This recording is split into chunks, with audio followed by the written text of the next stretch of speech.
This session, as mentioned here in the program, is the power and pitfalls of local communities, a dialogue between global indigenous leaders. This is actually more a session on issues relating to land, territories, and resources of indigenous peoples in relation to management, challenges, threats, but also the other values of lands and resources for indigenous peoples for sustainable landscape management. We actually have 6 speakers, a very well gender balanced set of speakers. As you can see, another woman is coming up, so don't worry, there will be 3 women and 3 men. It's a very global set of speakers that we have here. We have all the way from New Zealand to the US, from Uganda in Africa, Chile and Latin America. And we're also privileged to have strong advocates on indigenous people's rights joining us in the panel from Italy and also from C4. So since we're a bit running out of time, I would just like to first introduce our speakers to you so that you know who are the people in front of you. So first we have Rochelle Diver. Can you please stand up? She is from Ojibwe, from the Great Lakes region in Minnesota, US. She is an independent consultant working in areas of environment, health and toxics, and the rights of indigenous peoples, with special emphasis on indigenous women. We also have Celia. Celia Wetehera is a Maori woman from the Te Rarawana and Ngapuhi tribes of northern Aotearoa, New Zealand. She is a representative of the Te Kapu Pacific Indigenous and Local Knowledge Center of Distinction.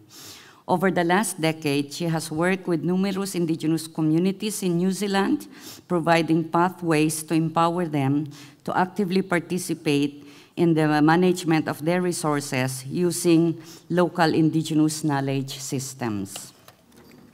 Thank you. Now we have Christian Serna. He is an Aymara from Chile. He is a social anthropologist, taking up his PhD now. He studies social policies for priority groups and indigenous peoples and evaluate public policies. He has worked with indigenous Aymara and Quechua communities in the north of Chile. He has contributed to the understanding, recognition, and safeguarding of biocultural heritage of the Andean region and informal economic systems that define the relationships between indigenous peoples, the state, and society as a whole. Okay, then we have Nathan Makureje. He is the coordinator of the Civil Society Coalition of Indigenous Peoples in Uganda. He is a Batwa and working on landscape restorations and REDD+ in relation to forest. And now we have our 2 experts here, if I may say, and strong advocates. First, we have Luca Migiano.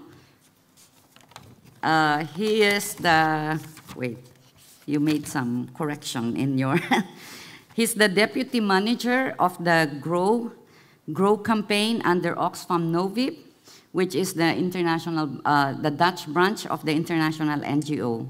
He is responsible for influencing work on climate change, land rights, and agriculture. He's currently the Oxfam representative in the land rights campaign now. Before joining Oxfam, Luca was advisor of the Secretariat of the International Land Coalition, where he established a program to protect land and environmental defenders at risk.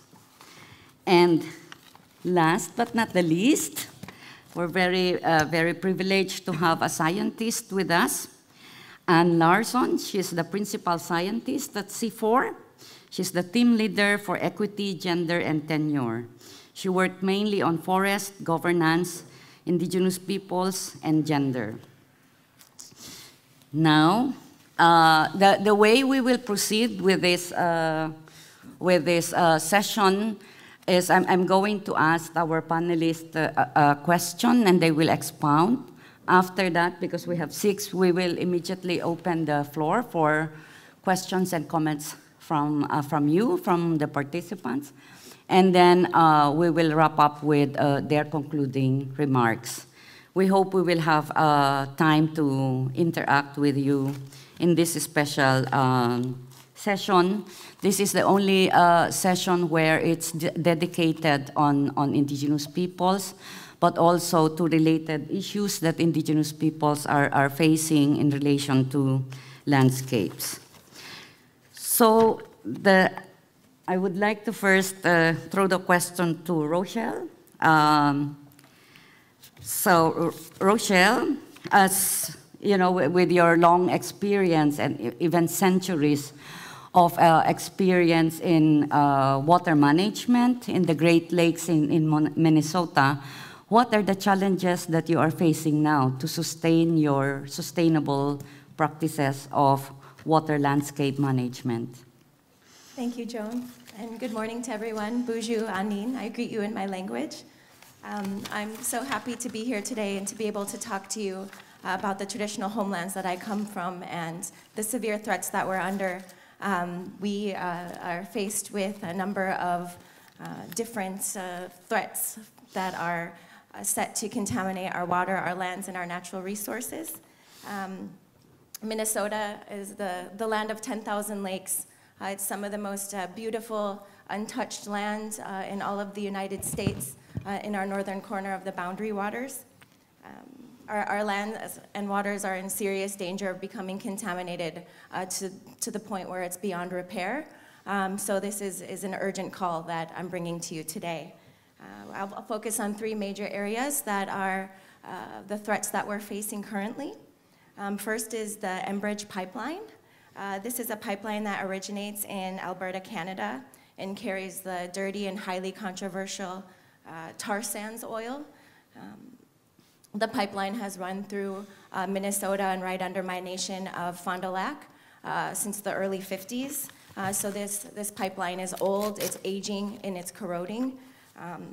Right now they have a project that's called the Enbridge Line 3 extension. So they're looking not only to repair the current lines, they're also trying to add additional lines, which is a very scary thing for all of us when we have to consider that these pipelines run right through our waterways and right through our traditional wild rice beds, our traditional food. So it's important also to point out that we're right on the tip of Lake Superior. Lake Superior is one of the 5 Great Lakes in the United States, and it is one of the, it is the largest freshwater lake by surface, and it's the 3rd largest freshwater lake by volume in the world. And they have a pipeline running right alongside of it, so that's extremely scary for all of us here. The second is iron ore mining and coal-fired power plants that we find in northern Minnesota. These are just north of my nation, so the contamination and the runoff comes right into, once again, our waterways, into our lands. The coal-fired power plants and iron ore mining are causing our wild rice to be suffocated by sulfates. It's putting mercury in our water, mercury in the fish, which is then putting mercury in our people, in our women, and providing and posing severe threats to our Indigenous women and to our future generations.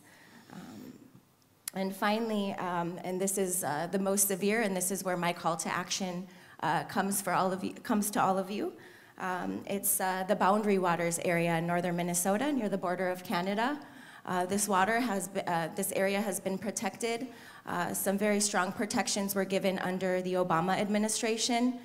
This is the land where not only people from Minnesota and Canada go, but people travel from all across the United States to be able to access these wonderful lands, to canoe the waters, to camp, and to really become one with nature there. And unfortunately, recently, the Trump administration has canceled the protections that were provided previously and is opening this up to mining practices that happened in December of 2017. So we're still at the beginning processes of trying to obtain permits. So we're still at the point where hopefully we can stop this. The mining will be sulfide ore mining used to extract copper and nickel. And it would use acid, arsenic, mercury, and lead in this process. None of this belongs anywhere near anywhere that we are using the lands or waters to provide our traditional food sources. So as Native people and traditional subsistence livers, we are disproportionately impacted by these mining practices. And I'll make a bigger call out to you in my final words here. So with that, I'll pass it on to the next panelist. Thank you.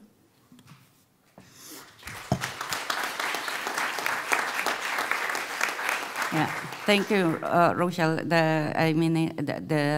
Her case exemplifies also the challenge of cross-border water systems in terms of management and protection. How do we actually, from a landscape perspective, manage such resources when it's between two, when the activities in one country affects the water bodies in another country.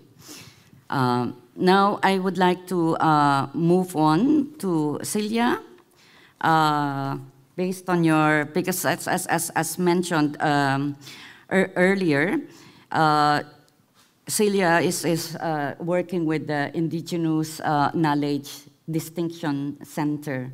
So with your work with many of the indigenous communities in New Zealand, can you tell us more on the cultural indicators and land indicators that you are using? Because from indigenous perspectives, land and resources are not just material matters, but they are very much intrinsic to our culture. So it's good to hear from Celia on what kind of cultural indicators are they using.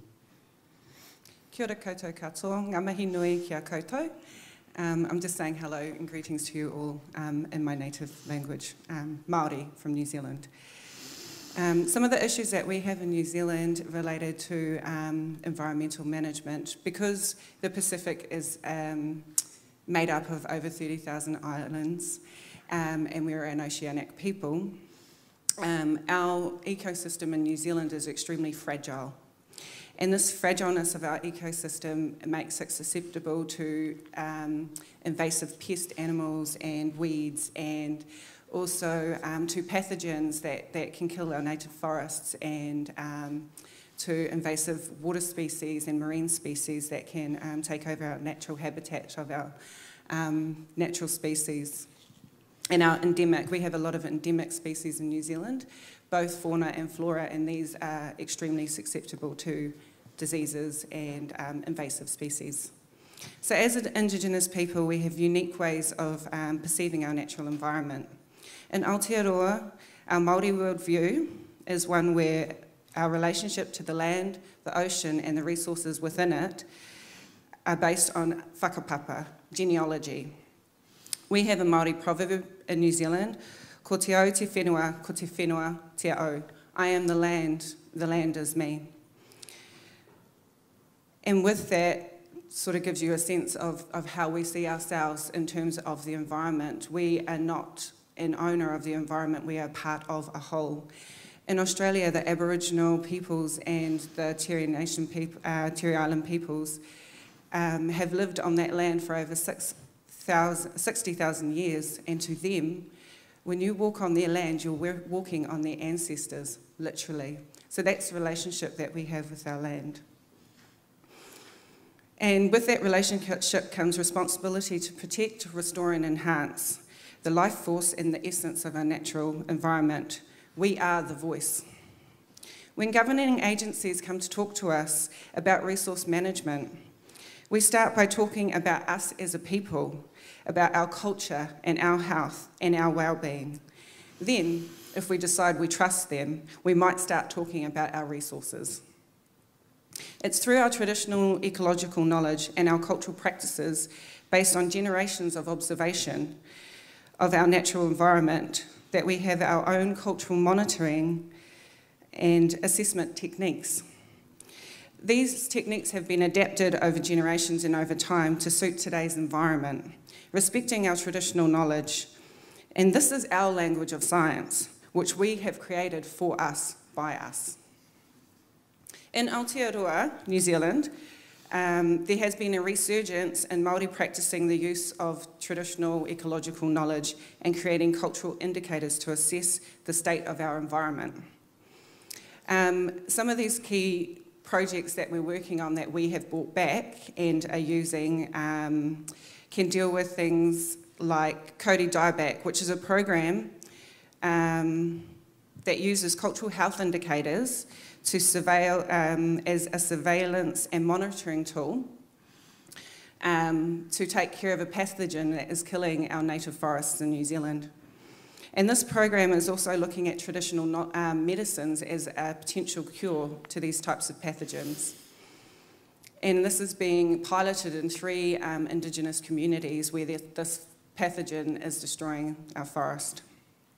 Another area that a project that I'm working on is the Northern Wairoa Freshwater Program, where we're developing a program to manage the whole catchment, which is one of the largest catchments in the northern region of New Zealand, that has the highest sedimentation and is polluting one of our largest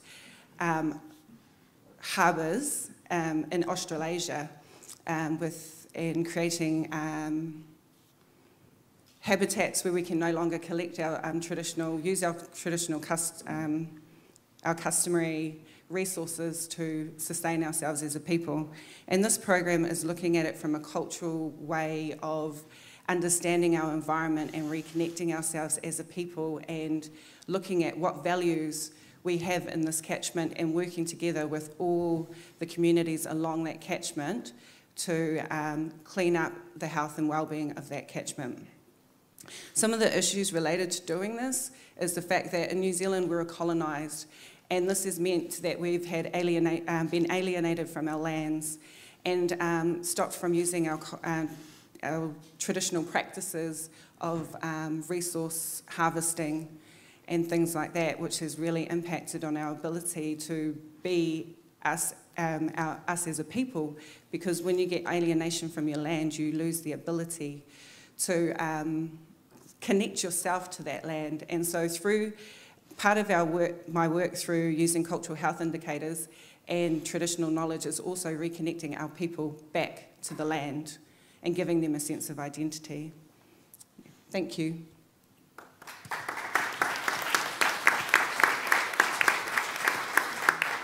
So that's a case where traditional knowledge is being used to manage fragile ecosystems, and especially in the context of land alienation, where it becomes a tool for people to reclaim their identity and land and resource management systems.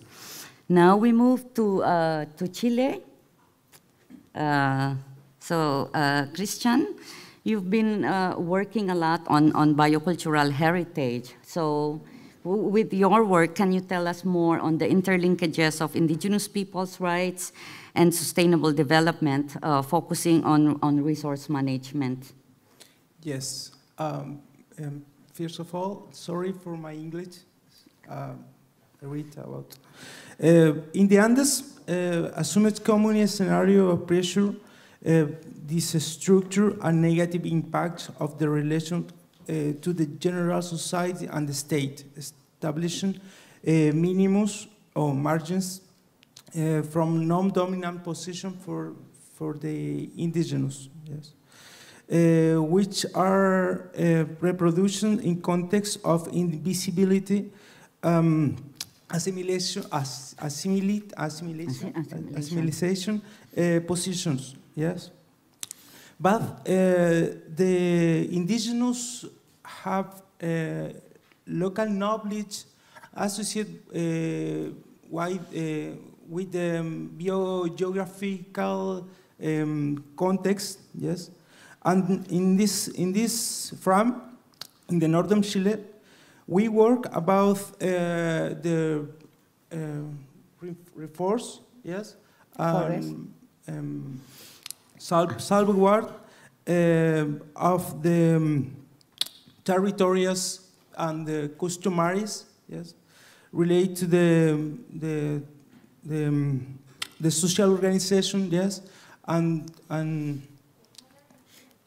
yeah. Yes, yes. We'll have a translation so that Christian can feel more comfortable speaking. Okay. So Eileen will translate. Bueno, voy a hablar en español. Es más cómodo para mí. Bien, de manera que hemos podido trabajar en relación a la participación comunitaria, también al reconocimiento de nosotros como, yo soy antropólogo de base, como antropólogos también parte de la comunidad y del territorio andino, entonces hemos podido generar dos procesos bien interesantes. Uno de... As part of their work, they have been working in the participation of the local communities, his anthropology, so they have been doing two different processes. Asociados a, primero, ponerse la perspectiva del territorio y pensar el territorio como un lugar de hábitat. First, thinking about the territorial space as the space of living. Y luego como un espacio colectivo en el cual se han desarrollado un conjunto de experiencias sinérgicas con las organizaciones, digamos, en el contexto de ancestralidad. And the other is thinking in the territory as a collective space where they had been taking activities related to this traditional knowledge. Pero aquí tenemos una cuestión que de algún modo ha sido, bueno, esto es un discurso casi clásico de la antropología, lo que he dicho hasta este minuto. Pero This is a classic anthropology discourse. Yes. Pero el avance es justamente cómo generamos desarrollo. ¿Cómo generamos? The idea is how we going to develop, how to we going to generate development for indigenous people. Relacionado, ¿verdad?, a que estamos en un contexto que de alguna manera demanda una reflexividad sobre la base de la idea de desarrollo. In a context that we have to think about the context of the idea of development. Y luego también del modelo socialdemócrata. And the social democratic model. Que conecta mercado, sociedad y Estado. That link market, society, and state. Esto lo mencionamos así porque básicamente es fundamental para las comunidades no solamente poner en valor los recursos en términos, digamos, lo vemos económicamente, recursos. This is important because the community is also important for the community thinking in put a value en ¿qué dijiste? Poner, digamos, los recursos, ¿verdad? Poner en valor los recursos. Have a value of the natural resources. Sino que justamente generar en el territorio deprimido, ¿verdad? Despoblado, en términos de los indicadores. Ahí tengo algunas cosas. And generates this reflection in this territory that are really the private territories. Generar procesos económicos, sociales y de participación incidente respecto. Thinking about generate these social and economic activities in relation to. De los gobiernos locales y por otro lado de la economía, ¿verdad? Yeah, generate economic activities to these local governments. En ese sentido, hemos puesto en valor, digamos en términos comunitarios, desde la consideración de diferentes zonas, altiplano y precordillera o sierra, ¿verdad? We have been thinking in the different ecosystem areas. Tanto las dimensiones que generan la condición de sujeto colectivo, ¿verdad? Pueblo. This idea of what is generate this collective aspect in the communities. Y luego, ¿la siguiente? El siguiente. Y luego los territorios como lugar de innovación, ¿verdad? And the indigenous territory as a place of innovation. Lugar de innovación y lugar de experiencia colectiva. And place of collective experience. Donde en realidad nosotros culturalmente y desde Occidente vemos la innovación desde la tecnología o desde alguna situación externa a los pueblos. Y la verdad, tenemos mucho que aprender de la relación entre cultura y naturaleza que ocurre en los Andes. Normally, from the outside, we saw all this innovation about technology, but we have to think about this relation between culture and natural resources in our territories, in the Andean area. Ya. Y con esto voy concluyendo para no restarle tiempo a la básicamente, entonces, parte de una experiencia, como había mencionado, de carácter antropológica participativa con las personas y en base también a reconocernos. This is the basis of this experience about anthropology, reflection, and in the basis of reconnection. Pero luego, entonces, tenemos que plantearnos desde el desarrollo y cómo se genera, entonces, la mitigación de variables que tienen que ver con la precarización de las condiciones de los territorios ancestrales. Y we have to think about development and how to mitigate all these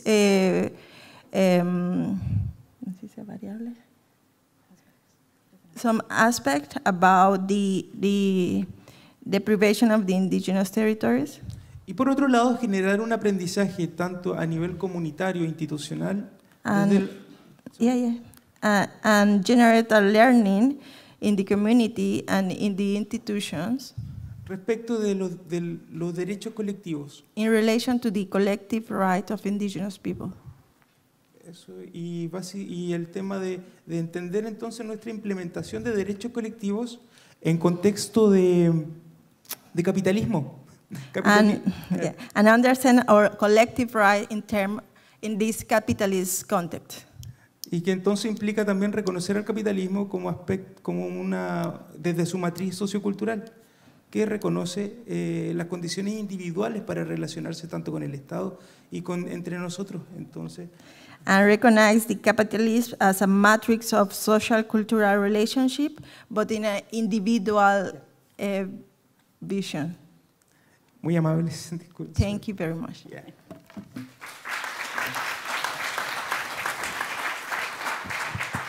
Yes, thank you, Christian. His presentation emphasized on the need to recognize collective rights and ownership and a territorial approach to development, taking into account the social and cultural dimensions of indigenous peoples. So now we move on to the forest. Nathan, can you tell us more on the challenges of indigenous peoples in relation to land restoration in Uganda? Thank you. My presentation is going to be based on mainly my interaction with the community and experience I have got in participation of Red Plus project and also landscape restoration projects. First of all, I want to tell everybody that Uganda, before 1990, half of it was covered by forests. But today, that's 25 to 28 years ago. But today, it has lost more, at least 50% of the forests. And I'm going straight away to what is the role of the indigenous people and the challenges they have faced in this during this period. Of course, as I mentioned sometime yesterday, we have everybody in Uganda, of course, is considered indigenous, but there are those groups who are more indigenous than other indigenous people. Those are mainly the Batwa, the Ik, the Tepeth, the Karamojong, and the Benet. These are actually now recognized in Uganda as forest indigenous peoples, or sometimes as minority indigenous peoples. So these people were previously living in the forests, but they were pushed out. They were pushed out mainly because the government gazetted these places for tourism and conservation, for investment, but also to the land grabbers. Now, as recent as 2005 to date, the government has started realizing that what they have done is not good. So they are trying to put up policies to make sure that these people participate. Also, of course, the international players. We have organizations that have come out, like IUCN, like Oxfam, World Bank, UN. All of those ones, they have come out to say that, look here, they are indigenous peoples. Although they are indigenous peoples, they are local communities. So you must protect the rights of indigenous peoples. Despite the fact that you have this opportunity of participating in landscape restoration and also REDD+ and other processes, we have faced 4 main challenges. The first challenge is participation. We don't participate effectively. Why? One, there is limited capacity on the part of the indigenous peoples. The government has been making policies from national level and also borrowing from international level, trying to catch up with international commitments.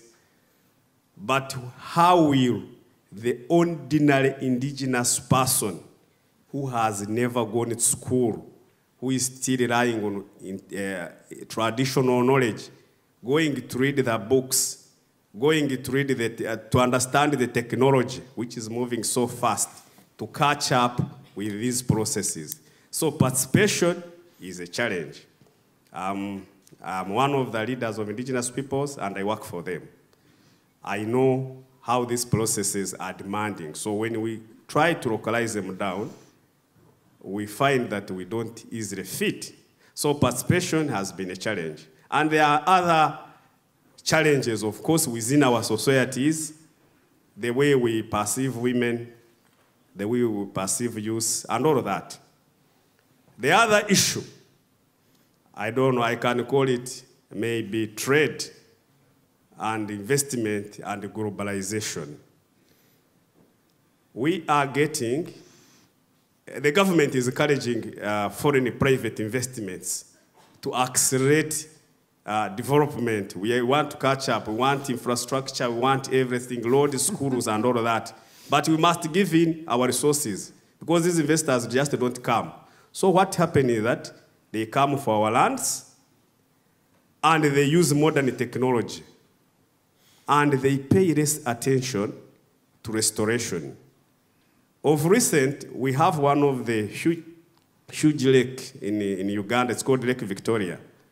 So the Chinese are making sand, grasses from the sand and other materials. They bring very large machinery, collect sand, and try to make glasses, and some of it actually they say is exported. So now, bringing the ordinary person, the indigenous person who has been living in the forest, moreover chased forcefully, to participate effectively is not easy. I know last year, the National Forest Authority called for proposals for all the communities to come and participate in landscape restoration, giving out very large expanses of land that had been previously forest to be restored. But what happened is that of those communities, the indigenous peoples never took even a single hectare of land. All the land was allocated to the rich, the business companies for restoration. And what these people are doing, they are selling again land to private people for investment. So we have that challenge. Then the other challenge we have is basically, of course, as I have said, failure to balance gender. You have a lot of land. Which people are managing this land for restoration? One class, men. Women are out. And to me, most of the work in Africa, especially work to do with tilling land and also interacting with forests, it's done by women. Then, lastly, we are confused. We don't know how we are going to successfully carry out landscape restoration without having a proper plan for sustainable livelihood. Because you talk about restoring land, but again, people have to survive. People have to get income. The indigenous people, 99% of our indigenous people depend on land. So, as long as there are no sustainable livelihood incomes, there are no livelihood sustainable opportunities, the issue of landscape restoration in Uganda becomes a challenge. Then lastly, anyway, I must talk about the indigenous peoples are being faced with an issue of cross-border movements. Initially, it wasn't a problem, but it is slowly becoming a problem because we are being told that we must participate in landscape restoration, but there are a lot of cross-border movements. For example, in northern Uganda, there is a group from Kenya called the Turkana.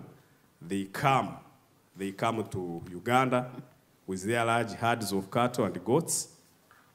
They go in the community, and remember the community land has been squeezed, has been grabbed, and it is becoming scarce. Then the Batwa from the Democratic Republic of Congo, they do come to Uganda, and yet they are not controlled, and other factors come in, like people are smuggling gold, people who are the rebels and all of that. So that issue has also been an issue that is affecting the indigenous people and therefore also affecting landscape restoration policies. Thank you. Thank you, Nathan. I think that's a very clear example on the challenges of doing landscape restoration. I would just like to highlight 2 points. One is the need for an enabling environment for effective participation of indigenous peoples. And that also includes women, and that remains as a challenge because he said there's no gender balance. And the second point is the need for a plan for sustainable livelihoods to be part of any restoration initiatives. So now we move on to our another, at least now from a man to we move to our another woman speaker. She's as I mentioned a while ago, she's a scientist. So Anne, as a scientist, why do you think indigenous rights matter in sustainable landscape management and restoration? Thanks, Joan. So when I was invited to this panel, I was very excited I was going to get to put on my advocacy hat, and then Joan said, no, you need to be a scientist today. So I'm going to talk about the scientific basis for advocacy. First of all, I do research, just to give you some background on REDD+. We have a work going on currently on multi-stakeholder initiatives and multi-stakeholder forums, and I've worked for many years on land tenure rights and indigenous land tenure rights in particular.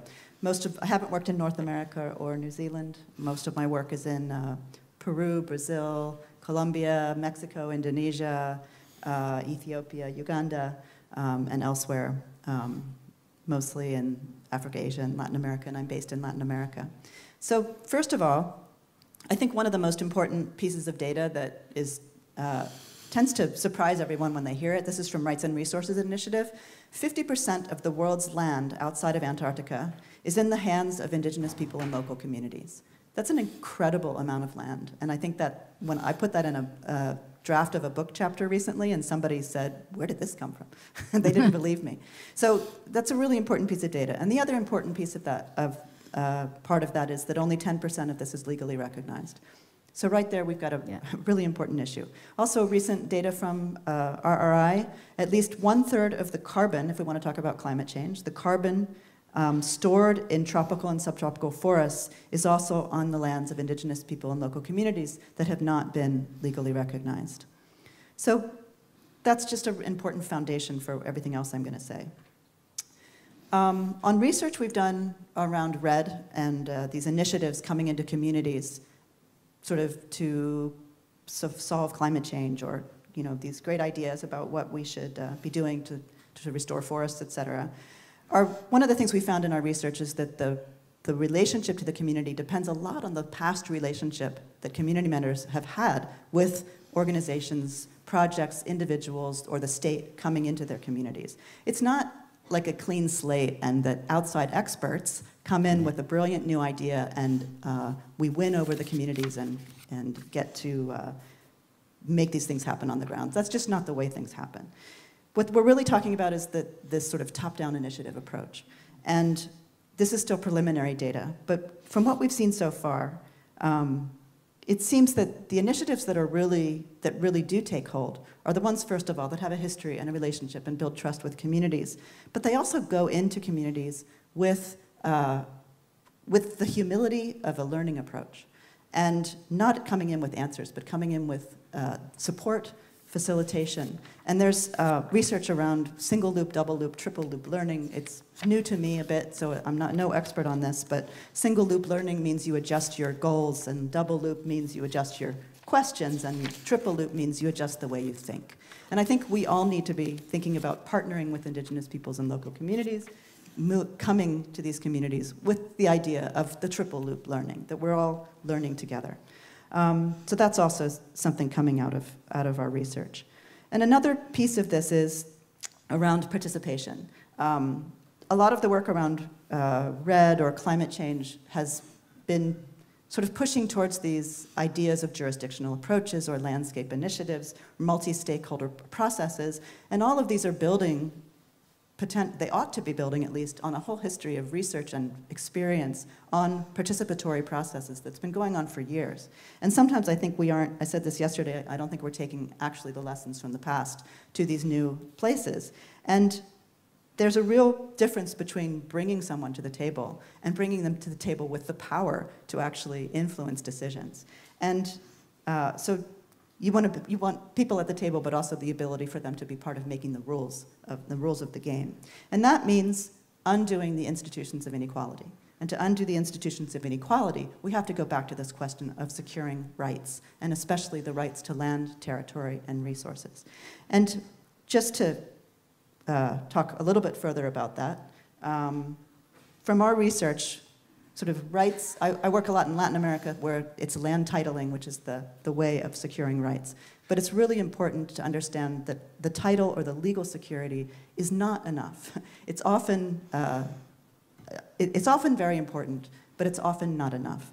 And it's not enough because with every victory, there's always a backlash. There's always somebody who wants access to those resources, access to that land. It may be the state, it may be a company, it may be working through bribes or whatever, it may be direct challenges, it may be land invasions.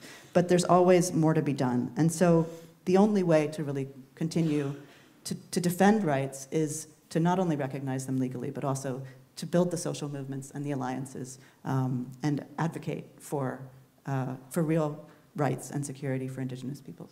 Thank you.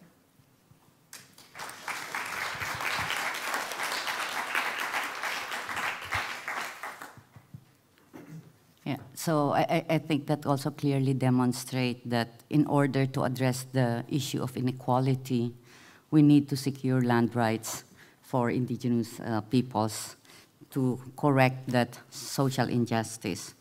So now, the final speaker, but not the least, is Luca from Oxfam. As one of the persons most actively engaged in the global land rights campaign now, can you tell us the successes and advances of this global campaign? Yes. Yeah, so first I would like to say that you have heard a lot of stories now, and I think the first message is pretty clear from this discussion. You know, the hashtag of this conference is Think Landscape, and there's no way you can think landscape or sustainable landscape if you don't first, you know, secure the land rights of indigenous peoples and local communities. So I think that's something I want to stress because it's quite strong already.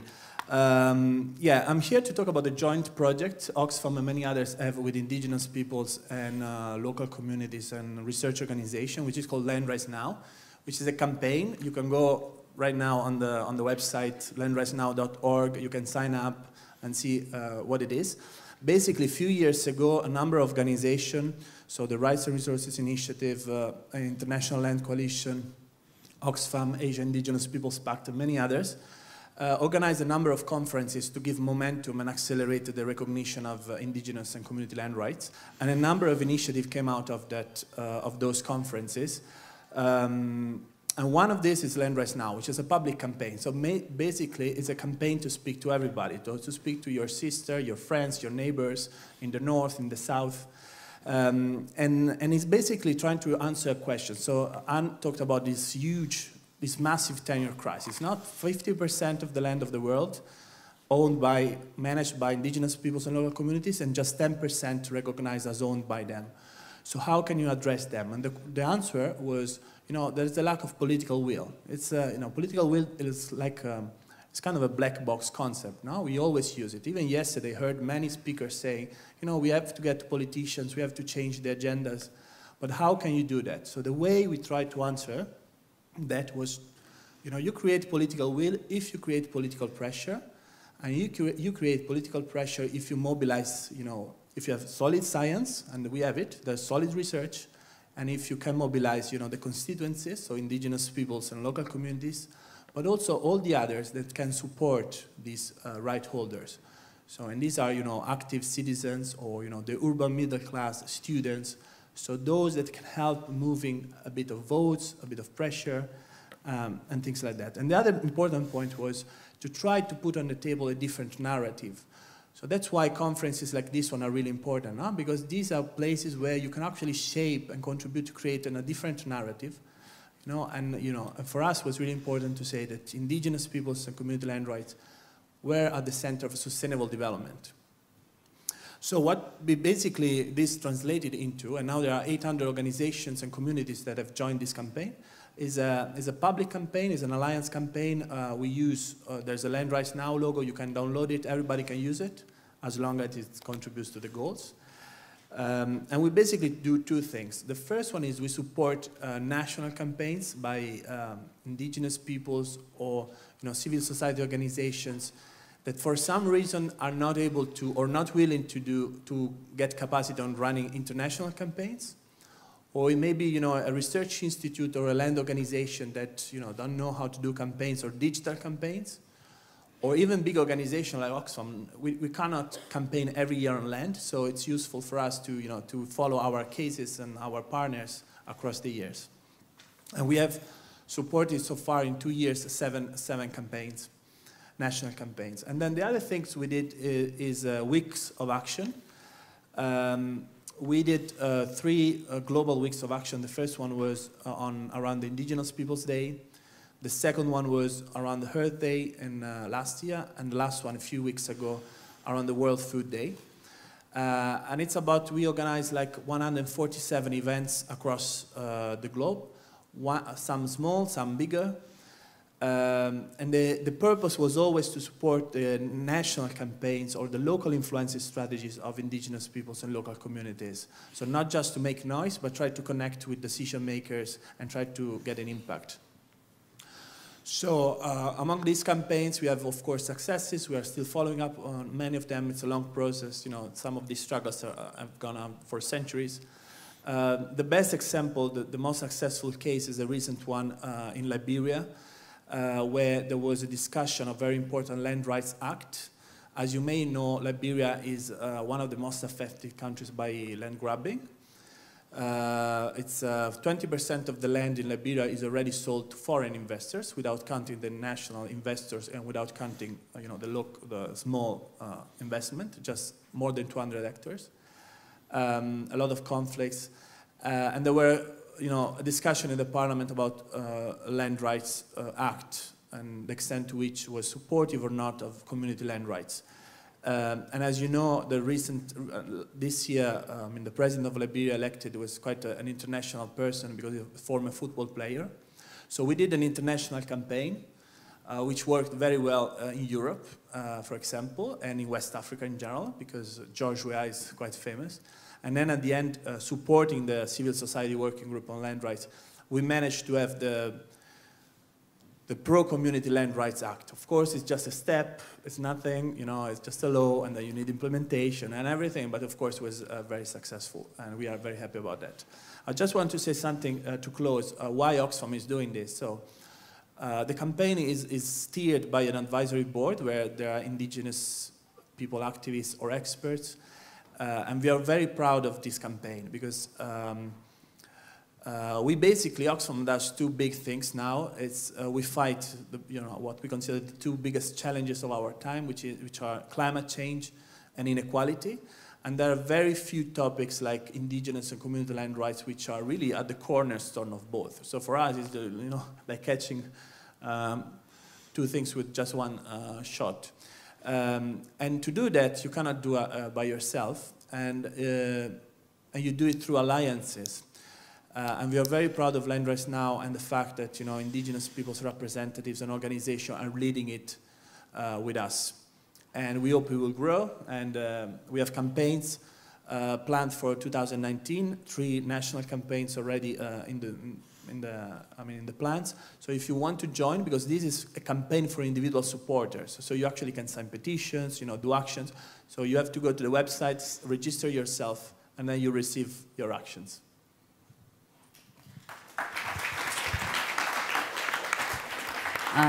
Thank you, Luca. Before I open the floor for questions, I just want to ask, who among you already is aware of the land rights campaign? Okay. So, Luca, you have a lot to recruit now. So, yeah, I don't need to repeat what Luca has mentioned, but just to say that I'm also proud to be part of the campaign. We're the ones who started it with as a form of partnership between indigenous organizations and many of the advocate groups, and this is really resulting into the interlink, or it has strengthened the connection between the local and the global to the local. So this is one good example of that running campaign that directly supports the struggles of indigenous peoples for land rights recognition. So now I open the floor for questions. I will take 3 before I ask the panelists to respond. Because we don't have much time, I would appreciate if you can be very short in your question, and if you can direct your question to any of our panelists.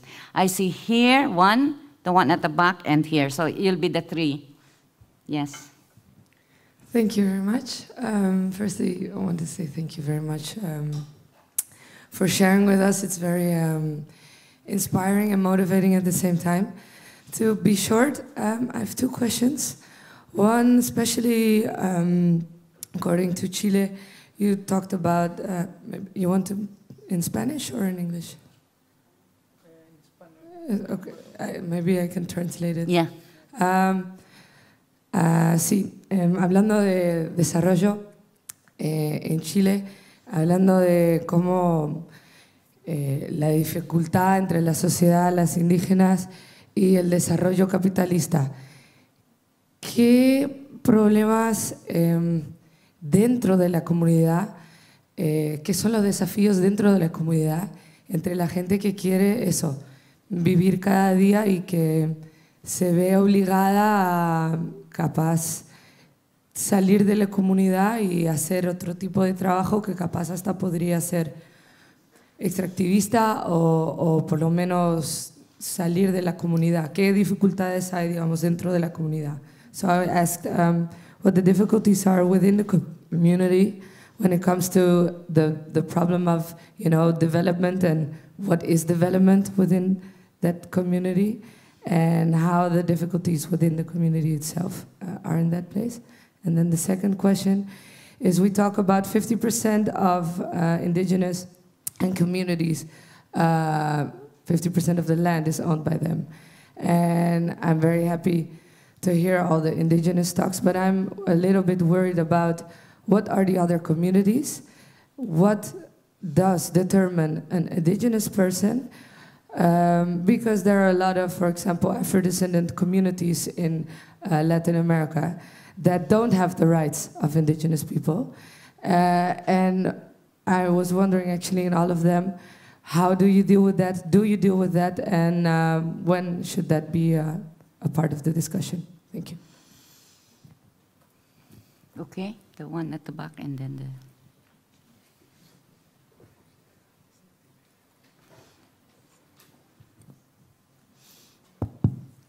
Yeah, thank you so much for sharing your experiences. First of all, I'd like to point out something that was said during your translation. You said nature, and the translator said natural resources. Sorry. And I just want to highlight that because actually the name of the conference is the powers and pitfalls of indigenous peoples, of indigenous communities, local communities. And then I think sometimes that difference is a pitfall of Western societies, myself included as well. I think all of us as members of Western societies make that, that distinction that does not entirely reflect on your ways of being and living and relating to the land. Also, my question for all of you would be how or which are the knowledges or the traditional practices that you think should be actually incorporated in larger policies affecting you, or also in land rights policies? Because I feel, and it was said yesterday, that indigenous peoples manage a lot of the world's biodiversity, and if this is like that, it is for a reason. It is because you know how to manage things, you know how to relate to the land and not just manage things, as I just said. So yeah, thank you so much. Okay, and the one here.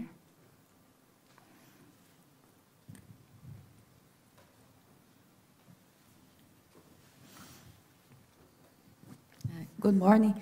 I just would like to say I'm also an indigenous ascendant, and I am Aymara too. So I'm very proud to be here today, listening to you, seeing all the researchers who are fighting for our rights. My question is to Annie, because I am very concerned about the participation, how we can improve these processes. And I saw you commented about this triple loop learning, so I would like if you can elaborate a bit so we can understand what has been understood as a way to move forward and make things really to integrate the knowledges, the worldviews and practices of the indigenous people. Thank you. Okay, thank you for those three questions. We only have 15 minutes left, so I will ask Christian to respond quickly on the question in Chile, and then Anne on the particular question, and then for the others to respond to the general question on the traditional knowledge practices to be included in policies. So, Nathan? Yeah. Well, in English. I think that relate to your question.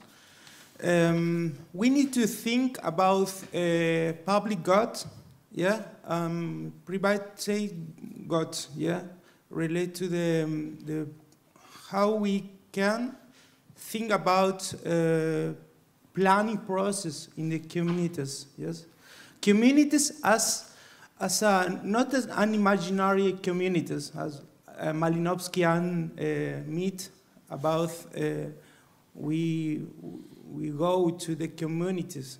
We are communities. In global world, we are communities. Maybe we have one same frame that we are too in the colonial world. Yes, we need to talk in Spanish, in English. Yeah, no recognizing the original tones. Yes, that his cosmological lands, perspective, person, self, I don't know, yeah. Then when we think in development, we think relate to the planning, communitary planning process, yes, associate with or invocate the 7th article of the 669. Yes, 69. Yeah. Convention. Yes, relate to the importance of the communities in the incident in the public policy, in the programs and the planning in his or her territories. Yes, we work with the planning process that need to and reflection and ethnocentrical view. Okay. What we understand about as the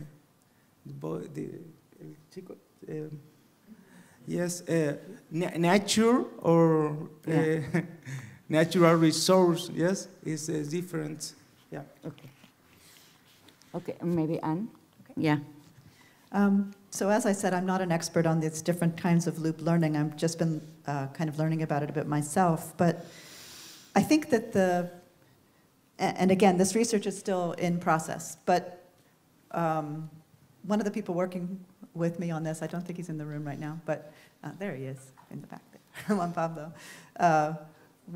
we've done this big literature review and looking at research and around processes, participatory processes and participatory forums and all of this. And one of the things that he was surprised to find and worried about, actually, was that it seemed that top-down processes weren't really the problem. It wasn't just that bottom-up is better, which I think many of us who work on the ground and work with communities like to believe. But that, in fact, some of the most effective processes seem to be the ones that were top-down, but they were top-down that were done in a way that really took a lot of time to address the kind of the issue of political will, to some extent, around all of the different institutions that would be involved in sort of moving things forward. So you kind of build political will at higher levels, working your way down, working with government, working with the regional government, the local government, whoever needs to be involved, and building sort of a constituency around the idea. But then you're also you're doing this with humility. You're not doing it as the experts coming in and saying, we've got the answer, get on board. But rather, building ideas, discussing, and kind of looping down to the communities or groups of communities or federations or whoever else is specifically involved in the process, and then really taking it on as a partnership from there. These are sort of the common goals we can establish, and then how do we work towards this? But going with the will to listen and learn. And I think that that's one of the biggest problems in any kind of global initiative. It's still built around expediency, blueprints, we've got the answers, let's make this work, let's not get bogged down in all of these political problems, which actually are the problems of inequality and the roots of the problems themselves that we need to be solving. So I think that's where it comes from. And if you just Google triple loop learning, you'll find some sort of definitions of what these mean based on different sectors of work. So a lot of it comes from business, but it's very applicable to just thinking about how much are you willing to change the way you're thinking when you go in someplace to to do work. And I just want to come back to that other question about communities. Okay. And I think it's an easy shorthand as a researcher to always say Indigenous peoples and local communities. And it's partly needed because if you don't do it that way, you're going to get into a lot of complexity that's way too difficult to manage in a short discussion. Obviously, there are differences between Indigenous peoples and local communities, but I think there's also a bit of a continuum. There are Indigenous peoples who are Indigenous but not legally recognized in their countries. So if you want to make sure you're communicating to certain governments, maybe you need to make sure they're being included. There are also more traditional communities, Afro-descendant communities, rubber tapper communities in the Amazon. I mean, there are communities that also have a strong history connection to the land. And then, of course, there are peasant communities of all kinds, ones that have lived there for many years and ones that are invading indigenous lands. So there's a lot of the specifics start getting complex. And I think in terms of the data, one of the reasons we talk about IPLCs is precisely because it's very hard to get this data at all. And I think breaking it down between Indigenous people and local communities starts getting really difficult. The data just isn't out there. So a lot of the global data is at that scale, and still obviously needs a lot more work in the future. Thanks. Okay, Celia, and do you want to respond on the traditional knowledge? What? Yeah. Okay, Nathan, yeah. Okay, thank you. The gentleman in glasses asked a very good question about use of traditional knowledge. Indeed, maybe what I can say is that most people have not given the impetus that the traditional knowledge deserves. Because we cannot talk about restoration without talking about full involvement of traditional knowledge. So my appeal to everybody here is that you must have that one within yourself, within ourselves, that traditional knowledge is very key. And we should go back and commit resources, commit time to it to understand it better. Because for me, in my interaction with other people, I have not seen people giving it adequate time, adequate resources that it deserves to come out. And that knowledge is mainly within Indigenous peoples. I must say this because the Indigenous peoples are the only ones I have seen very proud of themselves and of their traditional knowledge. Thank you. And I'd just like to carry on from that point because that's a key point. Those who hold the traditional knowledge, Indigenous people, that is their knowledge and that is their intellectual property. And so that also needs to be taken into account, especially when you're thinking about putting it into policy and into planning. And it can be done in ways, and has been done in some countries, my own included, where it is, first of all, acknowledging that it exists in your planning processes and writing it into your policies that it actually does exist and into legislation, if you can manage that. I am fortunate that in New Zealand we do have it written into our legislations and some of our, specifically into our Environmental Management Act. But that's very fortunate for us. But in terms of the implementation of it and the way it is included, it's not about what traditional knowledge should you put in. It's acknowledging that it's there and recognising it and opening the door for the Indigenous people to participate in the decision-making on how that is included. And that doesn't mean that you write specific things into it. It means it's allowing a door for dialogue. And that's really, really crucial because they are the intellectual property right holders of that knowledge and only they can provide it and only they can assess it. And that is key. Oh, thank you. I'll just touch on this briefly. I just wanted to provide an example, especially since my sister here and everyone has talked about how important it is to acknowledge the rights of that. I just want to talk a little bit about how we put that into practice. So in Minnesota, for example, Mille Lacs Band of Ojibwe had found that one of the lakes that they were fishing walleye from was the walleye population was depleting.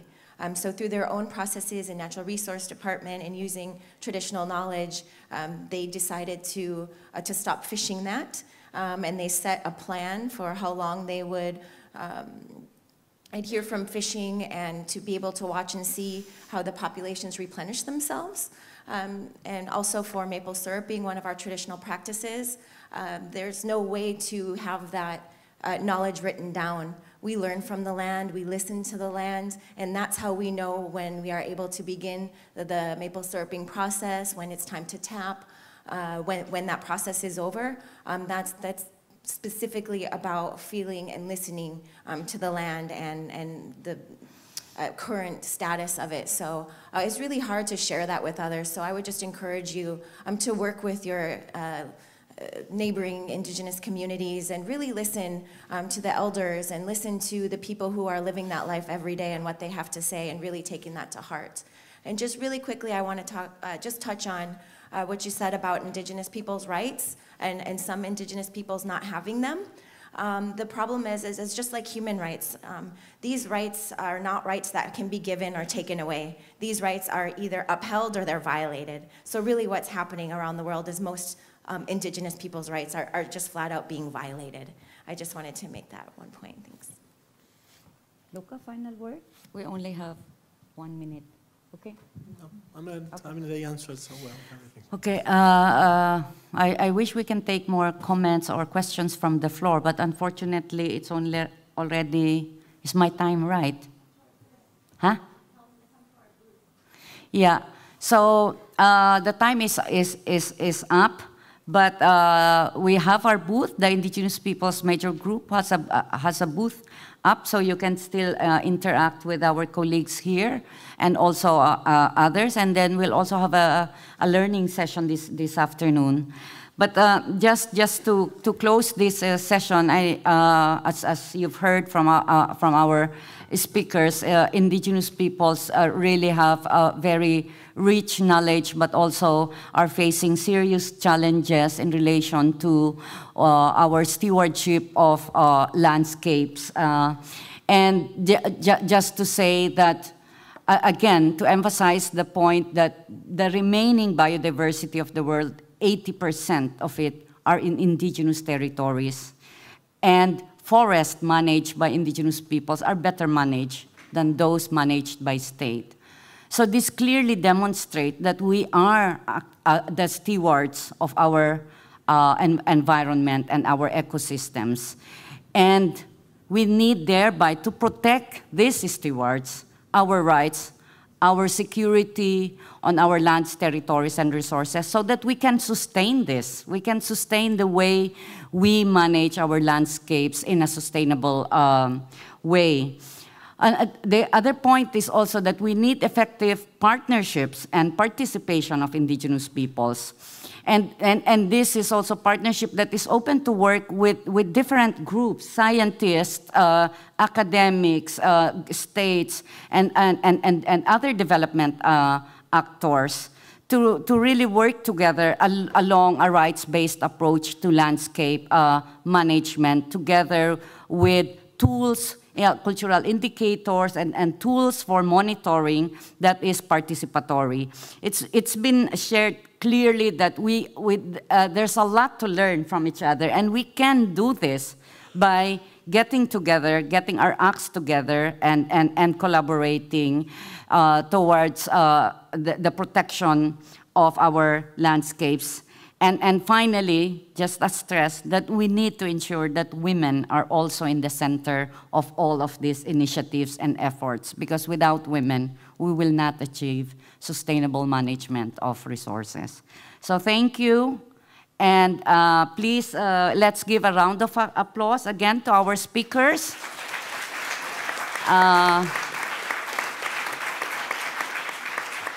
And we have our booth upstairs. Please feel free to contact us or approach our speakers. And our learning session is what time? 2:30?